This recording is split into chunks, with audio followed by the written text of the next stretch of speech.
CPIM Punnerkulam east west ബ്രാഞ്ചുകൾ സംയുക്തമായി ജനകീയ പങ്കാളിത്തത്തോടെ നിർമ്മിക്കുന്ന മണിച്ചേച്ചിക്ക് ഒരു സ്നേഹവീടിന്റെ തറക്കല്ലിടൽ കർമ്മം നടന്നു. പുന്നേർകുളം 15-ാം വാർഡ് കിണർ പരിസരത്ത് തനിച്ച് താമസിക്കുന്ന പെരുവഴിപ്പുറത്ത് പരേതനായ കുഞ്ഞുമോൻ ഭാര്യ മണിക്കാണ് വീട് നിർമ്മിച്ചു നൽകുന്നത്. 3 സെന്റ് പറമ്പിലായിരുന്നു മണിയുടെ പകുതി ഓടിട്ട വീട് നിലനിന്നിരുന്നത്. ഹൈവേക്കായി സ്ഥലം ഏറ്റെടുക്കുമ്പോൾ ഇവരുടെ സ്ഥലവും വീടും അതിൽ ഉൾപ്പെടും എന്ന കാരണത്താൽ ലൈഫ് ഭവന പദ്ധതിയിലും മറ്റ് അനുകൂല പദ്ധതികളിലും പേര് ചേർക്കാൻ കഴിഞ്ഞില്ല. എന്നാൽ പിന്നീട് വന്ന അളവെടുപ്പിൽ ഇവരുടെ അതിരിനോട് ചേർന്ന സ്ഥലമാണ് ദേശീയപാത അധികൃതർ ഏറ്റെടുത്തത്. റോഡ് പണി ആരംഭിച്ചതോടുകൂടി ദുരിതവും വർദ്ധിച്ചു. JCB ഉപയോഗിച്ച് റോഡ് പണിയുടെ ആവശ്യാർത്ഥം കുഴികളെടുക്കുമ്പോൾ പ്രകമ്പനം മൂലം വീടിന്റെ ഒരു ഭാഗം ഇടിഞ്ഞു വീഴുകയും ചെയ്തിരുന്നു. നവീകരണം നടത്താനുള്ള സാമ്പത്തിക സ്ഥിതി ഇല്ലാത്തതിനാൽ ഇടിഞ്ഞു വീഴാറായ കൂരയിലായിരുന്നു ഇവരുടെ താമസം. തൊഴിലുറപ്പ് ജോലിയാണ് ഏക ഉപജീവനമാർഗം.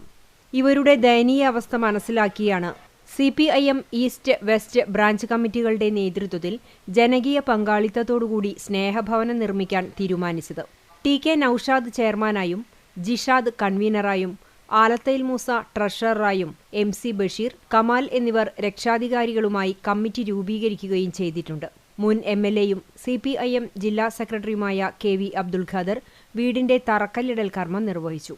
നിർമ്മാണ കമ്മിറ്റി കൺവീനർ ജിഷാദ് അധ്യക്ഷത വഹിച്ചു.